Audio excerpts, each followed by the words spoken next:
পোনপ্ৰথমে সকলোলৈকে নতুন বছৰৰ শুভকামনা জনালোঁ। আজি 1 তাৰিখৰ দিনা আমি সকলোৱে ফুৰিবলৈ বুলি ওলালোঁ। গৈছোঁ আকৌ ক'লৈ জানেনে? পাহাৰ চাবলৈ, নামচাং পাহাৰ।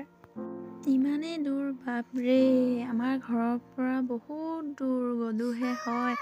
গৈ একদম অৱস্থা বেয়া। গৈ পাই মেলি অলপমান ৰৈ মেলি ফ্ৰেছ হ'লোঁ। এয়া দেখিছে নহয় নদী, এইখন দিখৌ নদী।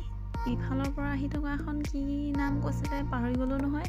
এইখন দিখৌ, দুখন নদী মিলি পিনে এইডোখৰ জেগা দুইমুখ বুলি কোৱা হয়। আৰু চাৰিওফালে পাহাৰ দেখিছে নহয়, পাহাৰে পাহাৰ, গছ-গছনি, পাহাৰ, মাজতে নদী। তাতে গৈ আমি অলপ ফটো মাৰিলোঁ, ভিডিঅ' অলপ কৰিলোঁ। বাকী মানুহে খানা বনোৱাত ব্যস্ত, আমি এইফালে ফটো মৰাত ব্যস্ত। এনেই অলপ চলপ ভিডিঅ' কৰিলোঁ আৰু ফটো কেইকপিমান মাৰিলোঁ, ভিডিঅ' অলপ কৰিলোঁ। তাৰপিছত আহিবৰ হ'ল। অলপ দূৰ যে, সোনকালে গৈ সোনকালে আহিব লাগিব, পাহাৰীয়া জেগা তাতে।